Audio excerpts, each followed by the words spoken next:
You just had a hip replacement. So how are you supposed to walk? In this video, I'm going to show you how to walk with a walker after your hip replacement. Disclaimer!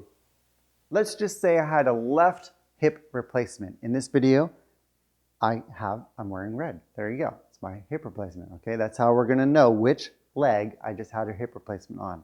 So the first thing you need to know is where to stand in the walker. You always stand with your hips and your feet between the tennis balls, okay, or the walker skis, whatever it is in the back of your walker. That's what you want to do. Stand between the tennis balls. So how are you supposed to walk with a walker after hip replacement? There's 4 things you need to remember, okay? The first is you're going to push the walker forward. That's step 1.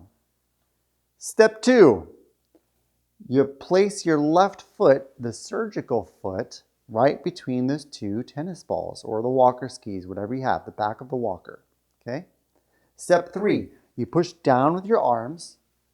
And then step 4, you bring your other foot forward and past your hurt foot, okay? Now, the first few steps are going to be stiff, okay? If you ever had a knee replacement, you'd know exactly what I'm talking about. But the first few steps, whenever you've had a joint replacement, are going to be a little stiff. This first 10, 20 feet, normal, okay? But it's going to loosen up and it's going to feel much better when you walk like this, okay?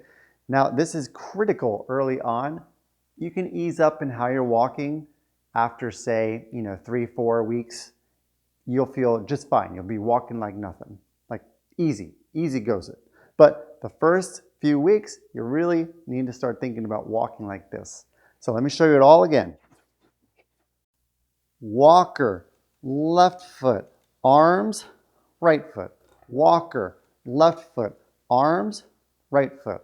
Walker, left foot, arms, I'm pushing straight down, right foot, okay? Let me show you without even saying anything.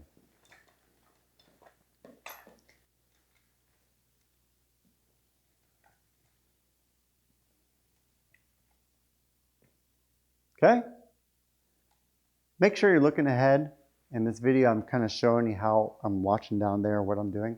You're going to watch down there, that's fine, but be sure to look ahead. If you like this video, be sure to click that like button down below. And if you want more videos to teach you how to improve your mobility and stay independent, be sure to click that big subscribe button down below, and I'll see you in the next video.